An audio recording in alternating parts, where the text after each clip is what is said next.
Hello everyone, welcome to teach tech commerce. मेरा नाम है हशमित कौर एंड मैं हूं आपकी इकोनॉमिक्स एजुकेटर। जैसे कि आप देख पा रहे होंगे कि आज के लेक्चर का टॉपिक क्या है, basic concept of macro economics. So basically यहाँ पर हम चैप्टर सेकंड स्टार्ट करने वाले हैं। चैप्टर फर्स्ट जो कि सर्कुलर फ्लो ऑफ इनकम है वो हमने अच्छे से कंप्लीट कर लिया है। अगर आपने वीडियो नहीं देखी है तो आपको प्लेलिस्ट में मिल जाएगी, वहां पे जाके आप देख सकते हो, ठीक है। और आज जो है हम चैप्टर सेकंड स्टार्ट करने वाले हैं। पूरा चैप्टर इसमें कवर नहीं होगा, कुछ टॉपिक्स हम इसमें कवर करेंगे, कुछ टॉपिक्स हम अगली वीडियो में लेकर आएंगे क्योंकि वीडियो को लेंथी नहीं करना है, ठीक है।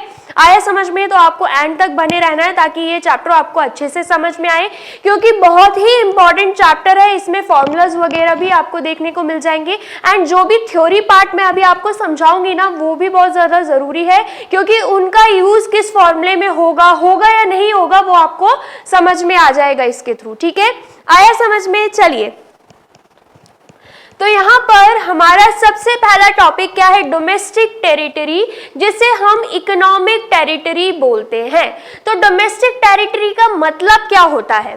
तो क्या देखे रखा हुआ है, domestic territory is the territory administered by the government within which person, goods and capital circulate freely। क्या बोला जा रहा है कि डोमेस्टिक टेरिटरी वो है जो कि एडमिनिस्टर्ड होती है गवर्नमेंट द्वारा, मतलब चलाई जाती है गवर्नमेंट द्वारा, जहां पे पर्सन्स हो गया, लोग हो गए, गुड्स हो गया, प्रोडक्ट हो गया और कैपिटल जो है वो फ्रीली सर्कुलेट करता है, ठीक है। आगे समझ में? फॉर एग्जाम्पल अगर हम इंडिया की बात करें तो इंडिया की डोमेस्टिक टेरिटरी में वो सब चीजें आ जाएंगी जहां पे गवर्नमेंट का हक है, गवर्नमेंट उसको मैनेज कर पा रही है और जहां पे जो भी लोग हैं, गुड्स है, कैपिटल है, वो फ्रीली सर्कुलेट कर रहा है, ठीक है। उसको किसी और की परमिशन लेने की जरूरत नहीं है, ठीक है। आया समझ में? इन लेमैन लैंग्वेज, मतलब सिंपल लैंग्वेज में अगर हम बोले, domestic territory means the political frontiers of a country. Political frontiers मतलब आप बोल सकते हो पॉलिटिकल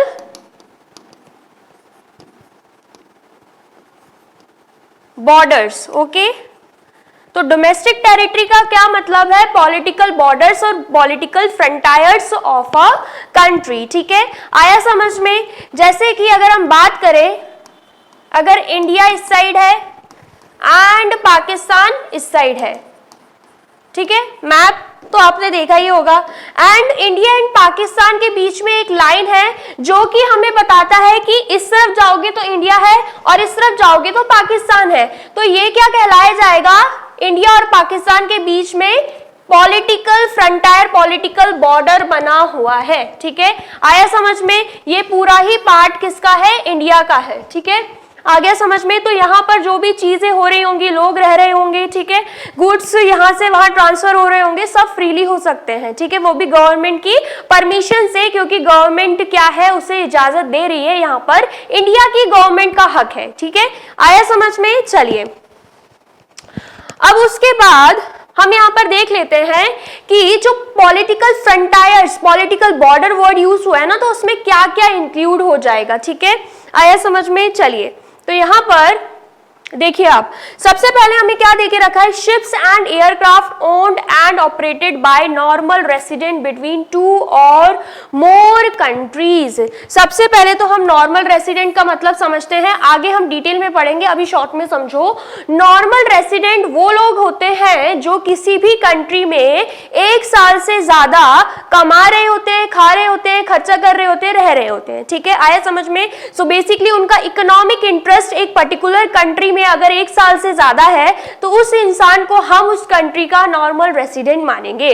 फॉर एग्जांपल अगर जापान का कोई इंसान इंडिया में आके रह रहा है, वहां पे कमा रहा है, वहां पे खा रहा है, खर्चा कर रहा है और उसे ये सब करते हुए 1 साल से ज्यादा हो गया है, तो वो इंडिया का नॉर्मल रेसिडेंट कहलाया जाएगा, ठीक है।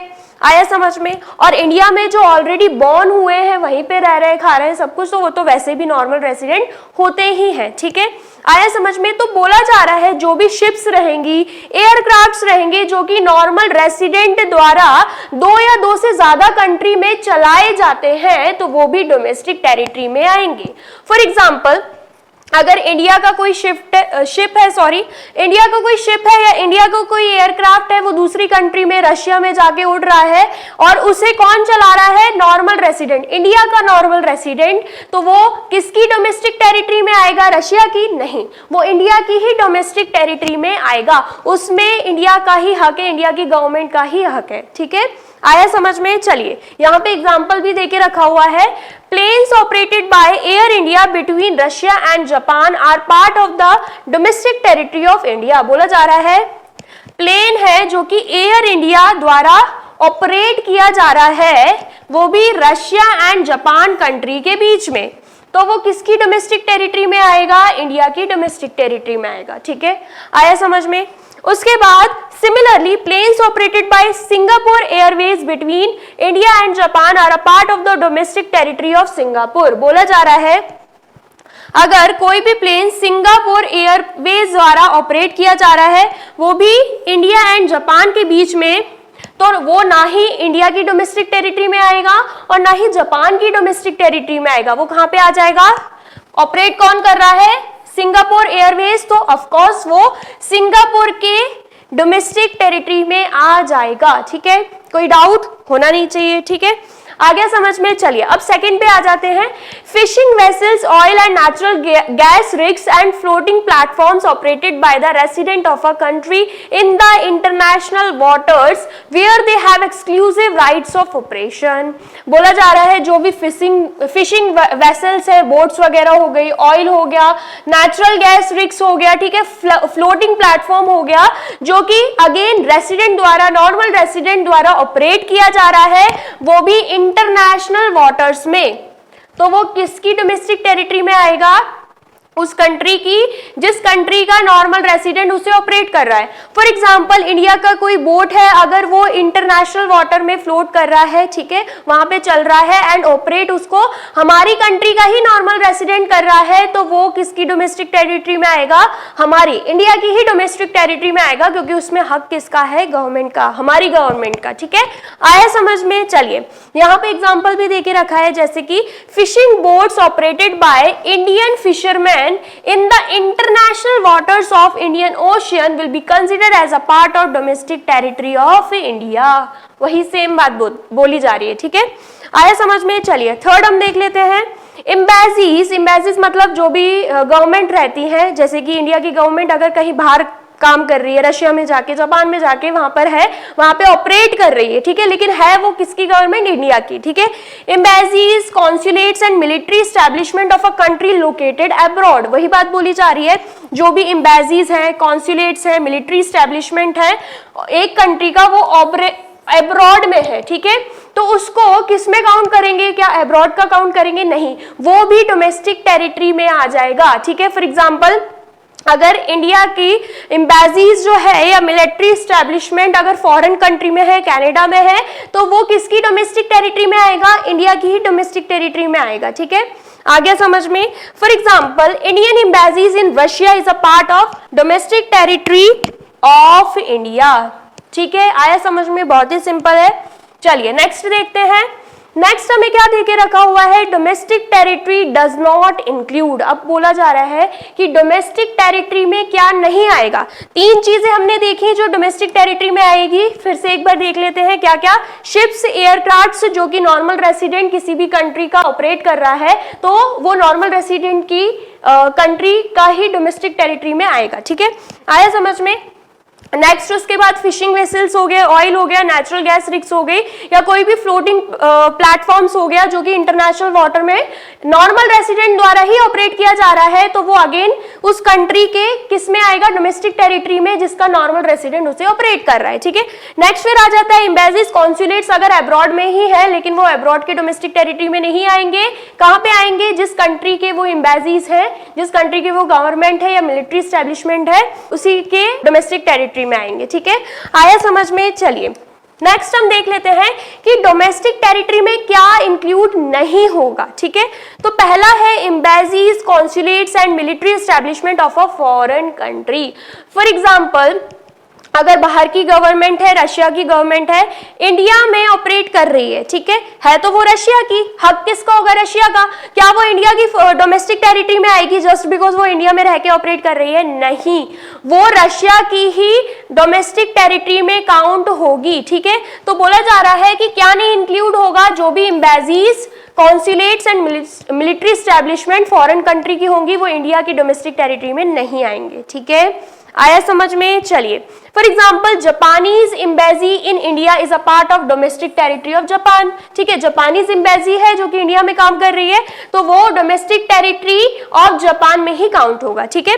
आया समझ में? देन उसके बाद international organisation like UNO, WHO etcetera located within geographical boundaries of a country. बोला जा रहा है अगर इंटरनेशनल ऑर्गेनाइजेशन है जैसे कि यूएनओ हो गया, WHO हो गया, अगर वो ज्योग्राफिकल लोकेशन, ज्योग्राफिकल बाउंड्रीज में आ रहा है, सपोज कीजिए इंडिया में लोकेटेड है, दिल्ली में लोकेटेड है, तो क्या वो इंडिया की डोमेस्टिक टेरिटरी में आएगा? बिल्कुल नहीं, क्योंकि वो इंटरनेशनल ऑर्गेनाइजेशन है, उसकी देख रेख सब बाहर से ही हो रही है, उसके हेड ऑफिस से हो रही है, वहीं का वो मतलब देख रहे हैं, वहीं से ऑपरेट किया जा रहा है, वहीं से मैनेज किया जा रहा है, तो वो इंडिया की डोमेस्टिक टेरिटरी में नहीं आएगा, भले वो इंडिया में एस्टैब्लिश है, ठीक है।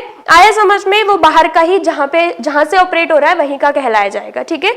आया समझ में? चलिए नेक्स्ट हम देख लेते हैं। अभी मैंने जस्ट अभी आपको समझाया था नॉर्मल रेसिडेंट होता क्या है, एक बार हम डेफिनेशन पे आते हैं, आपसे पूछ सकते हैं पेपर में, ठीक है। Normal resident of a country refers to an individual और an institution who ordinarily resides in the country and whose center of economic interest also lies in that country। वही बात बोली जा रही है। क्या normal resident of a country मतलब एक इंडिविजुअल या फिर एक ऑर्गेनाइजेशन जो कि एक कंट्री में रिसाइड कर रहा है, रह रहा है, और उसका सारा इकोनॉमिक इंटरेस्ट, खर्चा, रहना, ठीक है, एंड उसके बाद कमाना, सब कुछ उसी कंट्री में हो रहा है, तो वो उस कंट्री का नॉर्मल रेसिडेंट कहलाया जाएगा। नॉर्मल रेसिडेंट में इंडिविजुअल्स भी आते हैं एंड इंस्टीट्यूशंस भी आते हैं, ठीक है। आया समझ में? चलिए अब उसके बाद क्या देके रखा है? Centre of economic interest implies two things, मतलब यहां पर जो सेंटर ऑफ इकोनॉमिक इंटरेस्ट है ना, उसका मतलब बताया जा रहा है कि इसमें दो चीजें आएंगी। सबसे पहले द रेसिडेंट लिव्स और is located with in the domestic territory. सबसे पहले तो रेसिडेंट है वो डोमेस्टिक टेरिटरी में रह रहा हो, ठीक है। आया समझ में? अगर कनाडा का कोई इंसान आके इंडिया में रह रहा है, उसका इकोनॉमिक इंटरेस्ट इंडिया में चल रहा है, तो सबसे पहले तो वो इंडिया में रहना चाहिए, ठीक है। आया समझ में?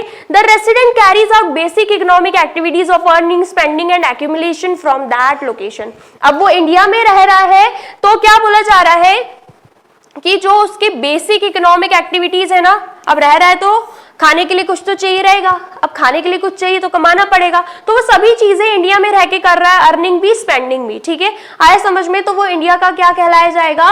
नॉर्मल रेसिडेंट कहलाया जाएगा, ठीक है। आ गया समझ में? चलिए देन उसके बाद अब बोला जा रहा है following are not included under the category of normal resident. अब क्या चीज नॉर्मल रेसिडेंट में इंक्लूड नहीं होगी वो हम देख लेते हैं। Foreign tourist and visitors who visit a country for recreation, holidays, medical treatment, study, sports, conference etcetera. बोला जा रहा है कोई भी फॉरेन टूरिस्ट है, जैसे कि टूरिस्ट लोग आते हैं, गोल्डन टेम्पल जाते हैं, ठीक है, मतलब जैसे हम बाहर घूमने के लिए जाते हैं ना, बाहर इंडिया के बाहर, वैसे बाहर के लोग भी इंडिया घूमने के लिए आते हैं, ठीक है, क्योंकि माना जाता है इंडिया भी बहुत अच्छा टूरिस्ट स्पॉट है, ठीक है। तो बोला जा रहा है कि जो भी फॉरेन टूरिस्ट होंगे, ठीक है, जो भी विजिटर्स होंगे, या जो भी वो लोग होंगे जो हॉलीडेज मनाने, वेकेशंस मनाने आए हैं, या फिर किसी मेडिकल ट्रीटमेंट की वजह से आए हैं, और मतलब कुछ टाइम के लिए आए हैं, अब वेकेशंस मनाने आ रहे हैं, मेडिकल ट्रीटमेंट के लिए तो ऐसा तो है नहीं 5-5, 6-6 साल रुकेंगे, कुछ टाइम के लिए आ रहे हैं और इन कामों के लिए आ रहे हैं, तो वो नॉर्मल रेसिडेंट नहीं कहलाए जाएंगे, ठीक है। आया समझ में? फिर उसके बाद foreign staff of embassies, officials, diplomats and members of the armed forces of a foreign country located in the given country. बोला जा रहा है जो भी फॉरेन स्टाफ होगा एम्बेसीज का, जैसे कि मैंने आपको बताया रशिया की गवर्नमेंट इंडिया में काम कर रही है, ठीक है। अगर वो काम कर रही है, उनको 10 साल भी हो रहे हैं ना वहां पे काम करते हुए, तब भी वो नॉर्मल रेसिडेंट इंडिया के कहलाए नहीं जाएंगे, क्योंकि वो पहली बात तो बाहर के हैं एंड बाहर की ही कंपनी के लिए, बाहर की ही गवर्नमेंट के लिए काम कर रहे हैं। ठीक है, आया समझ में? तो ये सब लोग हमारी इंडिया का नॉर्मल रेसिडेंट नहीं कहलाए जाएंगे। ठीक है, आ गया समझ में? देखिए अब यहाँ पे बोला जा रहा है आर्म्ड फोर्स हो गया, मेंबर्स ऑफ आर्म्ड फोर्स, जो कि आर्म्ड फोर्स किसकी है? बाहर की कंट्री की है। अगर इंडिया में लोकेटेड है तब भी वो इंडिया के नॉर्मल रेसिडेंट में काउंट नहीं होंगे। ठीक है, आया समझ में? क्योंकि वो बाहर के ही अपनी कंट्री के लिए ही काम कर रहे हैं, अपनी कंट्री के ही मेंबर्स हैं। ठीक है, आया समझ में? चलिए नेक्स्ट हम देख लेते हैं third one, international organisations like UNO, WHO are not considered as a normal resident of the country in which they operate, they are treated as a normal resident of international area. बोला जा रहा है अब international organisations हो गए जैसे कि UNO हो गया, डब्ल्यूएचओ हो गया, अगर वो इंडिया में लोकेटेड है, ठीक है, इंडिया में लोकेटेड है एंड बाहर के ही लोग उसमें काम कर रहे हैं, तो वो इंडिया के रेसिडेंट्स नहीं कहलाए जाएंगे।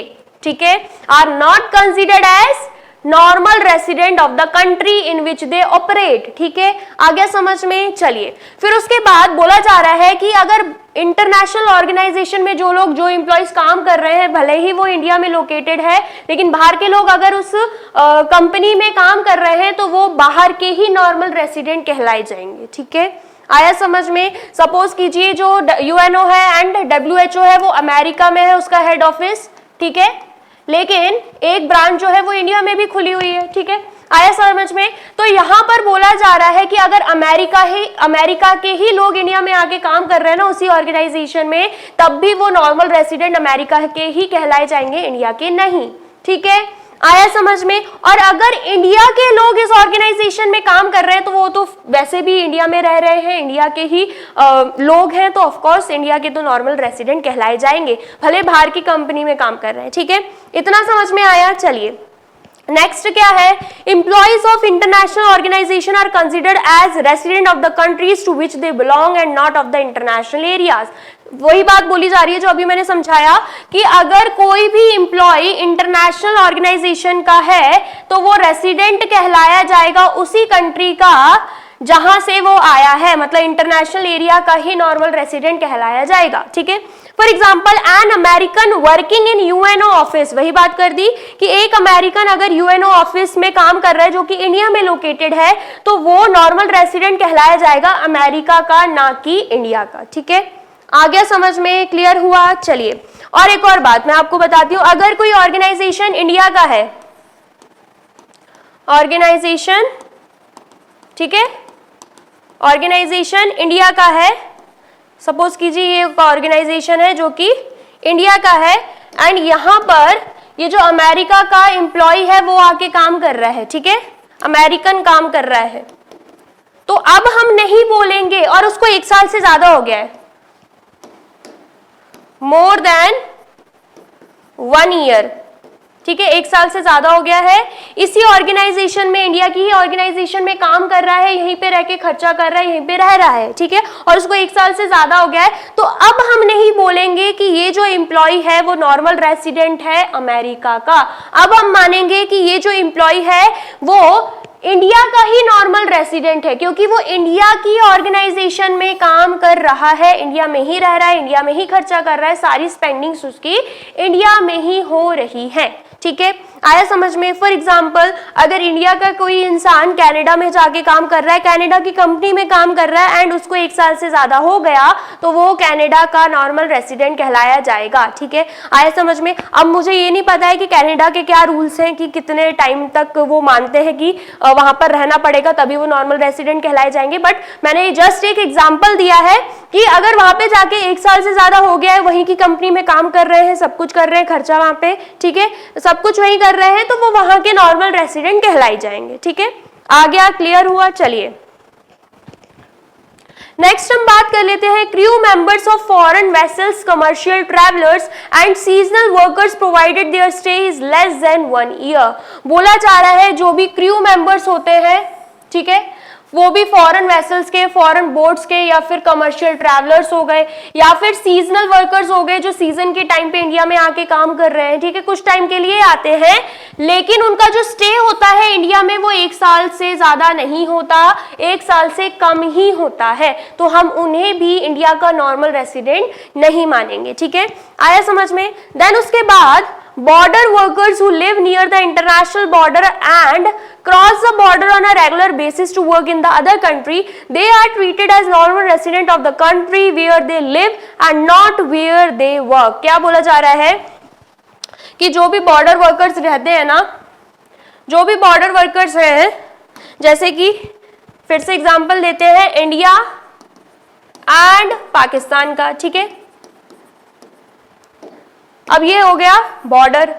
अगर पाकिस्तान का कोई इंसान यहाँ पे बॉर्डर के पास ही रह रहा है एंड इंडिया में आके काम कर रहा है, ठीक है, आता है, काम करता है अपना और चला जाता है, ठीक है, आया समझ में, या फिर काम करके वही रुक गया, लेट हो गए, ठीक है, वही रुक गया, तो ऐसे कर रहा है क्योंकि उसका काम ही यहीं पे हो रहा है, काम यहीं पे हो रहा है उसका, ठीक है, आया समझ में। तो ये इंडिया का नॉर्मल रेसिडेंट नहीं कहलाया जाएगा, बल्कि वो उसी कंट्री का नॉर्मल रेसिडेंट कहलाया जाएगा जहां पे वो रह रहा होता है, ठीक है, आया समझ में। एक बार फिर से पढ़ते हैं, border workers who live near the international border, जो कि इंटरनेशनल बॉर्डर के पास रहते हैं, and cross the border on a regular basis, और रेगुलरली क्रॉस करते हैं बॉर्डर को, मतलब वही बात हो गई कि यहाँ पे आके काम कर रहे हैं, ठीक है, वापस चले जा रहे हैं क्योंकि पास में रहते हैं, ठीक है, आ गया समझ में।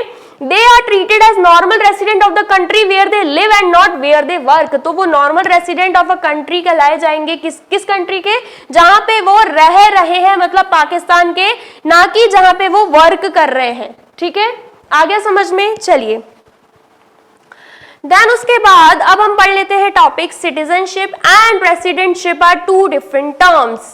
बहुत से स्टूडेंट्स इन दोनों टर्म्स में कंफ्यूज होते हैं, आज हम उसको क्लियर कर देंगे, ठीक है, आया समझ में, क्वेश्चन पूछा जा सकता है तो आपको अच्छे से समझना है, ठीक है। सबसे पहले अगर हम सिटीजनशिप में आए तो क्या देके रखा है, it is basically a legal concept, ठीक है, सिटीजनशिप क्या है, एक लीगल कॉन्सेप्ट है, और क्यों है वो भी हम देख लेंगे। Based on the place of birth of the person और some legal provisions allowing a person to become a citizen, it means Indian citizenship can arise in 2 ways। बोला जा रहा है कि ये लीगल कॉन्सेप्ट इसलिए है क्योंकि सिटीजनशिप डिपेंड करता है प्लेस ऑफ बर्थ पे या फिर लीगल प्रोविजंस पे, ठीक है, आया समझ में। आपको कैसे पता चलेगा, या एक इंसान को कैसे पता चलेगा कि वो इंडिया का सिटीजन है या नहीं, ठीक है, उसको इंडिया का सिटीजन बनना है तो क्या करना होगा, तो 2 कंडीशन यहाँ पे फॉलो होती है। सबसे पहले तो अगर उसे इंडिया की सिटीजनशिप चाहिए, इंडिया की सिटीजनशिप चाहिए, मतलब इंडिया का सिटीजन बनना है, सबसे पहले तो उसको वहीं पे बर्थ लेना होगा, बॉर्न इन इंडिया। अगर वो इंडिया में ही जन्मा है तो वो इंडिया का सिटीजन ऑटोमेटिकली कहलाया जाएगा, ठीक है, और अगर वहां पर नहीं जन्मा है और उसे वहां का फिर भी सिटीजन बनना है तो उसको क्या करना होगा, उसको परमिशन लेनी होगी गवर्नमेंट से, ठीक है, आया समझ में। यहां पर बोला जा रहा है it means Indian citizenship can arise in 2 ways. India की अगर सिटीजनशिप चाहिए तो 2 तरीके से हो सकता है। When a person is born in India, वही बात कर दी, he acquires automatic citizenship of India, ठीक है। A person born outside India, अगर वो इंडिया के बाहर पैदा हुआ है, applies for citizenship and Indian law allows him to become Indian citizen. वही बोला जा रहा है कि अगर वो अप्लाई करता है इंडिया की सिटीजनशिप के लिए और इंडियन लॉ उसे परमिशन दे देती है तो वो इंडिया का सिटीजन कहलाया जाएगा, ठीक है, आया समझ में। ये 2 चीजें आपको अच्छे से ध्यान में रखनी है, ठीक है।